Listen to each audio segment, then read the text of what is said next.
Get ready for the dictation in 3, 2, 1, start.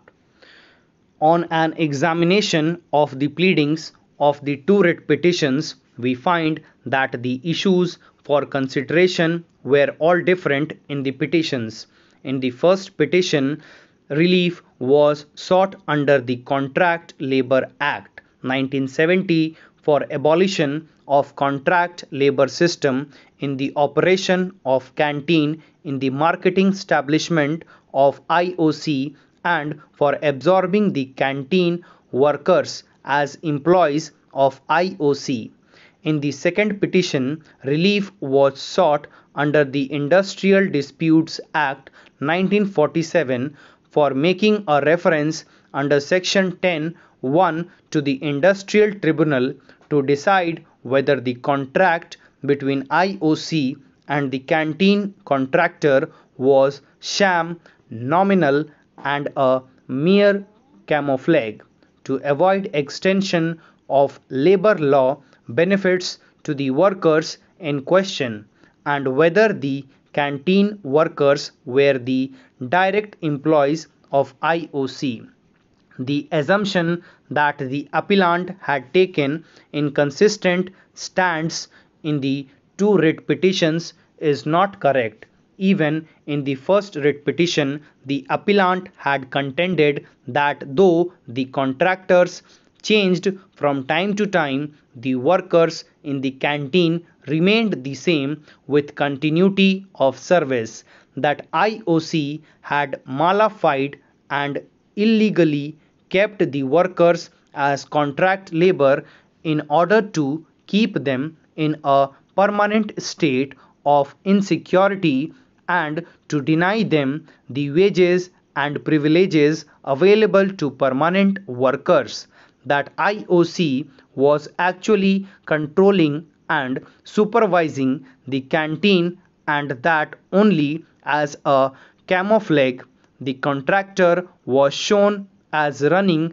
the canteen to create a pretense that the workmen of IOC were the workers of the contractor when in fact they were the employees of IOC. In short, the appellant had contended that the contract was sham and nominal in the first petition. Even in the second writ petition, the contention was that the contract was sham and a camouflage to avoid extension benefits of regular employees to the canteen workers. Therefore, the High Court committed a serious error in assuming that in the first writ petition the appellant had conceded that the contract between the IOC and the canteen contractor was valid and genuine, and that in the second writ petition the appellant had taken a contrary stand, that the contract was sham and a camouflage. The stand of the appellant and the workers was always consistent, but before the decision of a constitution bench of this court in Steel Authority of India Limited versus National Union Waterfront Workers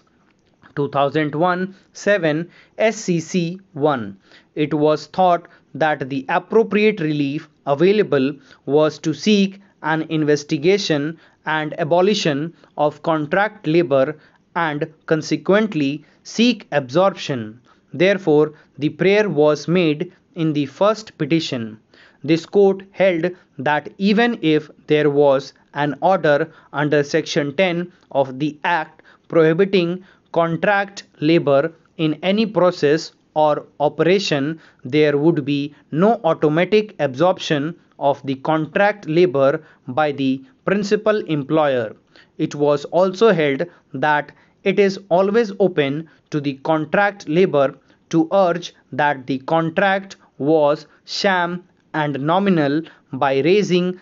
an industrial dispute, and such dispute will have to be decided by the industrial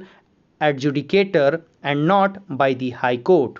When it became clear after the Constitution bench that if the case of the workmen is that the contract between the principal employer and the contractor was sham and merely a camouflage to deny benefits to the workers, then they could raise a dispute and approach the industrial adjudicator. The appellant sought a reference of the dispute to the industrial adjudicator, and when such a reference was refused, rightly approached